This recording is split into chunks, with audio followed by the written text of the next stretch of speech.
There are a ton of critters all over our state that need your help to stay alive. Without you doing what you can to protect endangered animals, we will lose biodiversity in the state of Michigan. Biodiversity means there are a lot of different types of plants and animals around us. Which we really need so that we can keep our state and our planet healthy. Today, you're going to learn about creatures that you can save.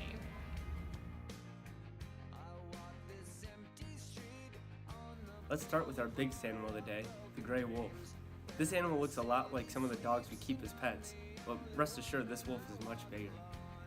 In the past, people used to be very afraid of these wolves, mostly because they were wild predators. A predator is an animal that hunts other animals, usually smaller ones, for food. Because they were afraid, more than 1 million gray wolves were killed, and now there are only 618 of them left in Michigan. We need to help the gray wolf because they belong in Michigan, and they help keep our lands and forests healthy. When gray wolves hunt together in packs of 7 or 8, they don't always finish their meals. When they leave, other animals come to their dinner table to eat the leftovers. Whatever is left by them gets broken down and gives nutrients back to the earth.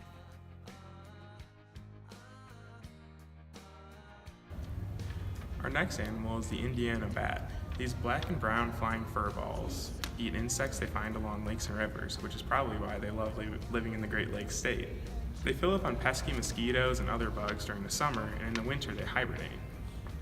In large groups of up to 50,000 bats, they must find caves that are the right size and temperature, but there aren't many caves like this. They are often disturbed by people who put the Indiana bats in danger, something you can stop in the future by preserving these cave habitats. Up next is the Kirtland's woodpecker. These birds have been listed as an endangered species for over 50 years, and they need a large stretch of land to raise their young, which become less and less common the more cities people build. The trees they like to nest in are become less too. Kirtland's warbler will only make nests in young jack pine trees, but the seeds of this tree can be hard to spread because they need some extra fire. We used to think that when forest fire were really bad for the environment, but we have learned that fires can do good things for the forest. Now that's some hard science.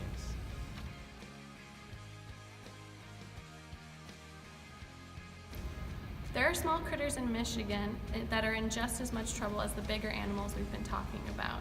The carnarvon butterfly has a similar problem to these other endangered species. It's getting harder for them to find places they can live in and survive. This butterfly hatches its young on only one plant, the wild lupine, which can sometimes be difficult to grow if the conditions aren't right. They also need to have other plants they can get nectar from nearby. But sometimes bigger plant-eating animals, like deer, go first. The biggest thing we could do to help would be to try and restore the habitats that carnarvon butterflies live in.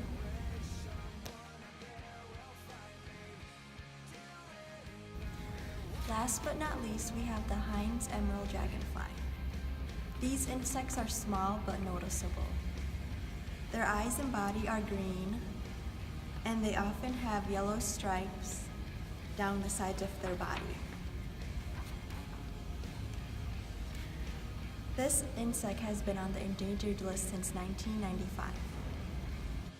They live in wetlands fed by groundwater, which are getting harder and harder to find due to human growth.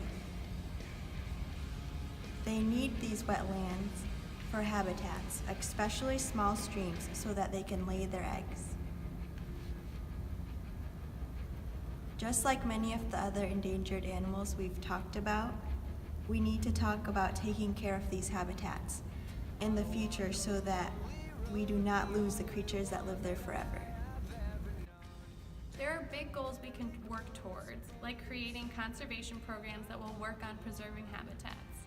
That would be a great way to make sure we have biodiversity in Michigan. But you can do small things right now to help the endangered animals in our state. You could build a butterfly garden that has all of the carnarvon butterfly's favorite plants. Or if you live near a cave that Indiana bats can live in, put up a sign in the winter to warn people about disturbing them.